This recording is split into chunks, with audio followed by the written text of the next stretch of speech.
पूछता हूं, परिवर्तन के दो मार्ग बताओ। पूरी दुनिया जब से धरती बनी है तब से आज तक 1,96,8,53,113 वर्षों से इस दुनिया में हमने बहुत परिवर्तन देखे हैं। सामाजिक परिवर्तन, आध्यात्मिक परिवर्तन, आर्थिक परिवर्तन, धार्मिक परिवर्तन, पर्यावरण का परिवर्तन। परिवर्तन में दो मार्ग होते हैं परिवर्तन के, वो कौन से हैं बताओ? परिवर्तन का माध्यम क्या बनता है? किसी भी परिवर्तन के दो मार्ग, एक का आवाज ठीक आई आंदोलन, और दूसरा ठीक है सत्ता परिवर्तन। तो आंदोलन के दो मार्ग हैं। बहुत से तो सोच रहे बाबा ने क्या पूछ लिया, कोई दर्शन, वेद, उपनिषद, कुरान, पुराण का कोई कठिन प्रश्न नहीं पूछा, इतिहास से कोई हिस्ट्री नहीं पूछी, हकीकत पूछी है। परिवर्तन के दो मार्ग हैं, एक है आंदोलन और दूसरा है चुनाव, सत्ता। तो ये आंदोलन करो किसी काम के लिए, जैसे जब से देश आजाद हुआ तब से किसान आंदोलन कर रहे हैं, भाई लैंड एक्विजिशन एक्ट खत्म कर दो, खत्म हो गया। जब से देश आजाद हुआ उसके करीब 10-15 साल बाद ही लोकपाल बनाने के लिए आंदोलन चला, क्या लोकपाल बन गया? जब से देश हुआ तब से आंदोलन चल रहा है, भाई हमें अपने देश की भाषा में पढ़ने का अधिकार दो, क्या मिल गया? जब से देश आजाद हुआ तब से आंदोलन चल रहा है कि दलित कहते हैं, वाल्मीकि, वनवासी, आदिवासी कहते हैं कि हमें अपना अधिकार दो। वनवासियों को खदेड़ के मार दिया, लाद दे, लट्ठम लट, फिर वो बन गए नक्सलवादी और माओवादी, और वहां चल रहा है भयंकर संघर्ष, बहता है हर रोज खून। तो वनवासियों को अपना हक मिल गया आंदोलन करने से, किसानों को बिजली मिल गई, किसानों को अपनी दाम का कीमत मिल गई। ये हाँ आंदोलन। हमें अपनी स्कूलों में, कॉलेजों में संस्कारों के साथ शिक्षा मिलनी चाहिए, समान चिकित्सा मिलनी चाहिए। ये सब आंदोलन के मुद्दे हैं। हमारी गंगा साफ होनी चाहिए, गंगा साफ हो गई, जमुना साफ हो गई है? तो आंदोलन, ऐसे कितने मुद्दे हैं। अंग्रेजों के वक्त का बना हुआ पुलिस एक्ट हिंदुस्तान में चल रहा है, बदल गया। अंग्रेजों का वक्त का लैंड एक्विजिशन एक्ट में बोल रहा था 1885 का है, ये बदल गया। 1760 का बना हुआ गो हत्या को कानूनन वैध ठहरा दिया गया, वो कानून बदल गया? नहीं बदला। ऐसे कितने कानून हैं, कितने एक्ट हैं।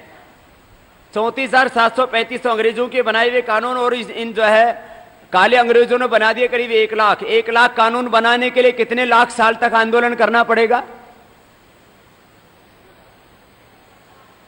और जो सत्ता में बैठे लोग हैं तो एक दिन में चाहें तो सारा बदलाव ला सकते हैं, बस एक साहस की जरूरत है, एक अच्छा प्रधानमंत्री और 350 से 400 अच्छे एमपी चले जाएं, तो रातों रात सारी व्यवस्था को बदल सकते हैं। लैंड एक्विजिशन एक्ट एक लाइन में खत्म कर दिया। पुलिस एक्ट अब नया बनेगा, ये अंग्रेजों के वक्त का आईपीसी, सीपीसी, आरपीसी की धाराएं सब खत्म, एक दिन में अब खत्म कर दिया कि अब सभी स्कूलों में, कॉलेजों में, यूनिवर्सिटियों में बराबर भारतीय भाषाओं में भी शिक्षा व्यवस्था चलेगी। और सारे जितने भी सरकारी संस्थान हैं और जो प्राइवेट संस्थान हैं, चाहे औद्योगिक संस्थान हैं, सब जगह चीन की तरह, जर्मनी की तरह, जापान की तरह, इटली की तरह भारत की भाषाओं में ही भारत की व्यवस्था चलेगी। एक दिन में काम हो सकता है। जब जापान में हो सकता है, चीन में, जर्मनी में हो सकता है, क्या जर्मनी पिछड़ा हुआ देश है? जापान पिछड़ा हुआ है, फ्रांस पिछड़ा हुआ है। जब जर्मनी से, फ्रांस से और जापान और चीन और ये रूस और इटली से लेकर के छोटे छोटे देश अपने देश की भाषा में पढ़ाते हैं, तो क्या हम अपने देश के बच्चों को अपने देश की भाषा में नहीं पढ़ा सकते? ऐसे ही प्रश्न है, खेत से लेकर के और ग्राम सभा से लेकर के लोकसभा तक बहुत बड़े प्रश्न हैं। अब इनके लिए आंदोलन करेंगे तो कितने साल लगेंगे? और चुनाव में अच्छे लोगों को चुन के भेज दे तो ये तो बड़ा आसान मार्ग है। ये तो एक दिन में परिवर्तन शुरू हो सकता है और 5 साल में तो पूरे हिंदुस्तान की कायाकल्प हो सकती है। इसलिए हमें आंदोलन भी करना है और आंदोलन को ऐसे परिणाम तक लेकर के जाना है कि ये सत्ता भी बदले, ये व्यवस्था भी बदले और देश के लोगों को आर्थिक सामाजिक न्याय।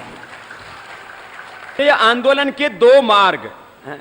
जब से सृष्टि बनी है तब से, सृष्टि के आदिकाल से, प्रॉफेट मोहम्मद साहब ने भगवान ईसा मसीह ने, भगवान राम ने, भगवान कृष्ण ने, आचार्य चाणक्य ने, और वर्तमान युग में महात्मा गांधी ने, तिलक ने, गोखले ने, और राजगुरु सुखदेव, भगत सिंह, चंद्रशेखर आजाद, अशफाक उल्लाह खां, सबने ये दो ही रास्ते अपनाए थे। क्या था? एक आंदोलन और दूसरा चुनाव, व्यवस्था, सत्ता परिवर्तन। और एक जो है आंदोलन से विचारों का परिवर्तन। ये दो काम होते हैं।